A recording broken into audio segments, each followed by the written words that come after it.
In 2016, the Indian Creek Library was tragically flooded, but 3 years later, they have built a brand new library which has been very modernized and has many things you would not expect. Let's go. Check it out. The general idea is that it's supposed to be a gathering place for the entire community, but also a very flexible space, so we can do many different things within the facility because all of our furniture is movable, much of the structure is changeable. It is recently becoming the new study place for teens. So I walked in and I was like, wow, it's so beautiful. I've never been, okay, so I usually go to like smaller libraries, if that makes sense. So when I walked in, I was like, oh, this is nice. I was kind of impressed. As Halloween season begins, ghost stories start getting told. This ghost story could be true in a historic house in Kansas City. I've worked here since 2011, and there have definitely been some creepy anomalies over the years. I've heard some footsteps follow me out of rooms every once in a while, and there's been a few times where I've been working in the house and heard people talking out on the porches, and I've opened up the doors and there's been nobody there. Blake Gamber is a student at ONW who works at AMC. I started a little bit towards the end of the school year in 8th grade. Blake wanted this job for money, but he also has a passion. I really like movies. Movies is like my passion and stuff like that, and I figured a movie theater would be pretty easy to work at. It just seems like a fun, easy place. Everyone there is probably about the same age, so I wasn't working with like a bunch of older people. He of course thinks that AMC is the best place for movies.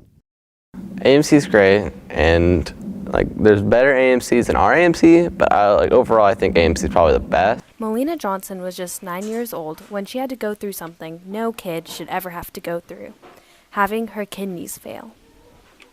It was like earlier in the year. I got sick, and then a couple weeks later, I was like really feeling sick, like I had like the flu. And after a while of that happening, my mom took me to the doctor, and then they told me my kidneys were failing. For ONW Now, this is Nandini Rainikindi. Now back to the desk.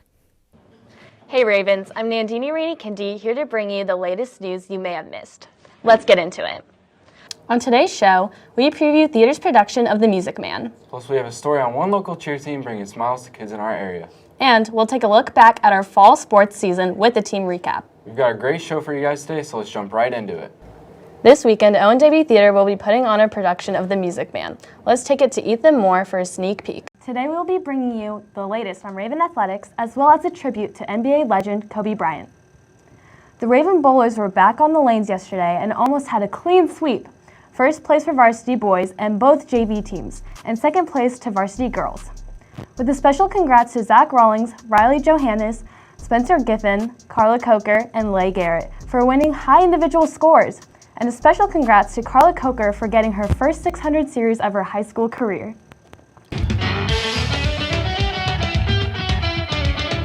What kind of bike do you have? It's a sledgehammer. Dang! You ever take it off any sweet jumps?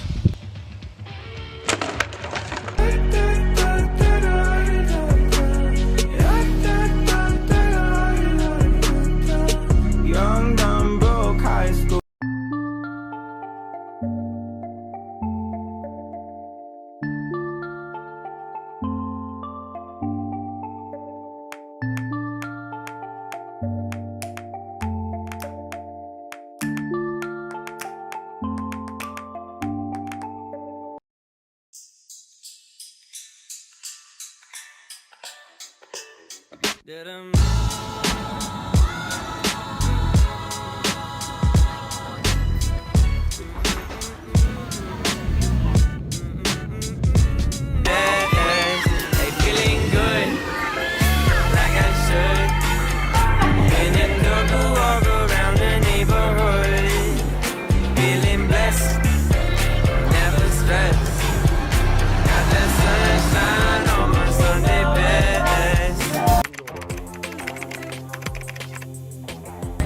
You want to give us another update? Well, I'm really tired. We were supposed to have 10 minutes to get ready because we woke up at 8:20. We were supposed to be down there at 10:30. Not us though. And then we got all down there. We got down there at like 8:35, and we didn't leave until 9:30 almost. Yes. Where are we going? We really sprinted down there. No, we woke up and we were throwing for bread to get down there. We're going to AMC. There we go.